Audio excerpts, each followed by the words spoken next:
രാഹുൽ മാങ്കൂട്ടത്തിൽ എനിക്ക് തോന്നുന്നു ഇന്ന് ഇവിടെ എത്തുന്ന എല്ലാവരും ഉമ്മൻചാണ്ടിയെ കുറിച്ച് പറയുമ്പോൾ തന്നെ അവരുടെ വലിയ വേദന, വലിയ വിഷമം പങ്കുവയ്ക്കുന്നു. എനിക്ക് തോന്നുന്നു താങ്കളാണ് ആ മരണാനന്തര ചടങ്ങിൽ താങ്കൾ വിങ്ങിപ്പൊട്ടി കരയുന്ന ആ ഒരു ദൃശ്യം ഇന്നും പലരുടെയും മനസ്സിലുണ്ട്. അത്രയ്ക്കും താങ്കൾ ഉമ്മൻചാണ്ടിയെ സ്നേഹിച്ചിരുന്നെന്ന് എല്ലാവർക്കും അറിയാം. അത് എങ്ങനെ ഉമ്മൻചാണ്ടിയുടെ വ്യക്തിബന്ധം, പ്രത്യേകിച്ച് ഈ ഒരു വർഷം അദ്ദേഹം ഇല്ലാത്തതിനെ താങ്കൾ എങ്ങനെ ഓർക്കുന്നു?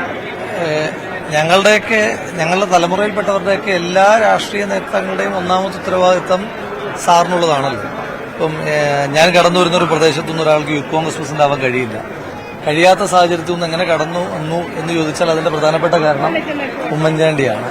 അപ്പൊ അതൊരു വലിയ മേൽവിലാസമാണ്. അപ്പൊ ഞാൻ കഴിഞ്ഞ യൂത്ത് കോൺഗ്രസ് സംഘടനാ തെരഞ്ഞെടുപ്പിൽ മത്സരിക്കുമ്പോഴും ഞാൻ മത്സരിക്കുന്നത് ഉമ്മൻചാണ്ടി എന്ന വലിയ മേൽവിലാസത്തിലാണ്. അതാണ് ഞങ്ങളുടെയൊക്കെ വ്യക്തിപരമായ നഷ്ടം. ആ മേൽവിലാസം നഷ്ടമാകുന്നു എന്നുള്ളതാണ്. പക്ഷേ അതിനപ്പുറം എന്റെ വലിയൊരു കൺസേൺ, ഒരു ചെറുപ്പക്കാരൻ നിലയിലുള്ള ഒരു കൺസേൺ, ഇപ്പം ഞാൻ പറഞ്ഞല്ലോ, എന്നെ പോലെ ഒരാൾക്ക് യൂത്ത് കോൺഗ്രസ് പ്രസിഡന്റ് ആവാൻ കഴിയുന്ന തടസ്സങ്ങൾ മാറ്റുന്ന ആൾ ഉമ്മൻചാണ്ടിയാണ്. ആ തലങ്ങൾ വരെ എത്താൻ എന്ന് പറഞ്ഞാൽ അതുപോലെ എത്രയോ ആളുകളെ, ഇപ്പം സാധാരണ പല ആളുകളും നേതാക്കന്മാരാകുന്ന ആളുകളെ ഒന്നുകൂടെ ഒന്ന് നന്നാക്കി ഉയരങ്ങളിലേക്ക് എത്തിക്കുന്ന ഒരു സാഹചര്യമുണ്ട്. ഇത് വളരെ താഴെത്തട്ടുള്ള പ്രവർത്തകനെ കണ്ടെത്തി നേതാവാക്കുന്ന ഒരു പ്രത്യേക സ്കൂളാണ് ശ്രീ ഉമ്മൻചാണ്ടി സാർ. അതാണ് ഈ ഉമ്മൻചാണ്ടിയെ പലരും അനുകരിക്കാൻ ശ്രമിച്ചിട്ടുണ്ട്. അങ്ങനെ ഉമ്മൻചാണ്ടി അനുകരിച്ച് ഉമ്മൻചാണ്ടിയെ പോലെ ആകാൻ സാധിക്കുമോ? അല്ല, ഇപ്പം ഉമ്മൻചാണ്ടി സാറിനെ അനുകരിക്കാൻ ശ്രമിക്കുന്നത് നല്ലതാണെന്ന് ഞാൻ പറയുന്നത്. നമുക്ക് ഗാന്ധിയനാകാം, ഗാന്ധിയാകാൻ കഴിയില്ല. ക്രിസ്ത്യാനിയാകാം, ക്രിസ്തു ആകാൻ കഴിയില്ല എന്ന് പറയുന്ന പോലെ ഉമ്മൻചാണ്ടിക്ക് നമുക്ക് പഠിക്കാം. അത് എല്ലാ പൊതുപ്രവർത്തകരും പഠിക്കേണ്ടുന്ന ഒരു വലിയ പാഠമാണ് ഉമ്മൻചാണ്ടി സാറ്. അത് പഠിക്കട്ടെ, ആളുകൾ പഠിക്കട്ടെ, അത് അനുകരിക്കട്ടെ. കാലഘട്ടത്തിൽ ഉമ്മൻചാണ്ടി സാറായി പെരുമാറാതിരുന്നാൽ മതി. ഉമ്മൻചാണ്ടി സാറിന്റെ അനുയായികളായി നിന്ന് കഴിഞ്ഞാൽ ഒരു പ്രശ്നമില്ല. അപ്പൊ ഞാൻ പറഞ്ഞല്ലോ, ഗാന്ധിയാകണ്ട, ഗാന്ധിയനായാൽ തന്നെ ഒരുപാട് മാറ്റങ്ങൾ കൊണ്ടുവരാൻ കഴിയും. അതൊരു വലിയ സ്കൂളാണെന്ന്. നമ്മുടെ കാലഘട്ടത്തിൽ ഉമ്മൻചാണ്ടിക്ക് പകരം വെക്കാവുന്ന ഒരു നേതാവുണ്ടോ നിങ്ങളുടെ മനസ്സിൽ?